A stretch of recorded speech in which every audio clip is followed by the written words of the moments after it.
FORA.tv. The world is thinking. And then I went, as Ntozake Shange, the poet, used to say, I used to live in the world and then I moved to Harlem. Well, I used to live in Harlem and then I moved to the world, principally Africa.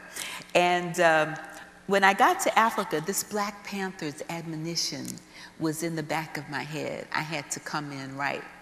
I just want to share this one thing, and then we can talk some more about what I think needs to happen. But I encountered the work of a young Kenyan whose name is Binyavanga Wanena. And he has this little book out called How to Write About Africa. And in it, he writes some tips. Sunsets and starvation are good. Always use the word Africa or darkness or safari in your title.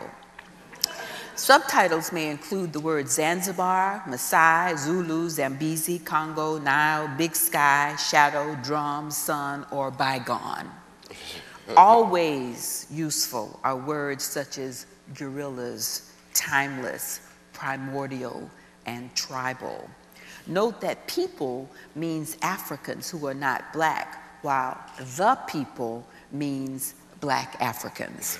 And then he says, never have a picture of a well-adjusted African on the cover of your book or in it unless that African has won the Nobel Prize. Just indulge me for another second. Go ahead. I mean, this is too good. Just stay right. Just stay Describe in detail naked breasts, young, old, conservative, recently raped, big, small, or mutilated genitals, or enhanced genitals, or any kind of genitals, and dead bodies, or better, naked dead bodies, and especially rotting naked dead bodies. Remember, any work you submit in which people look filthy and miserable will be referred to as the real Africa, and you want that on your dust jacket. Now, uncharacteristically, I was quoting another author other than myself. I will now quote myself in my book.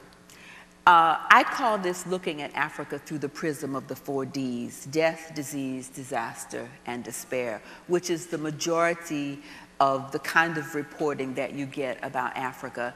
But it's not just limited to Africa. It's the coverage that we get of people who are known as the other. And as I have arrived here 20 hours and some plus from Johannesburg to be on this panel, Professor, I have to say that when I turn on the television, I am simply amazed. Ed, you were so right. Nothing changes but the date. So I have some ideas about how we can change this, and I'll just say this and end it and hope we can come back to it. I think we need a new definition of news. Interesting.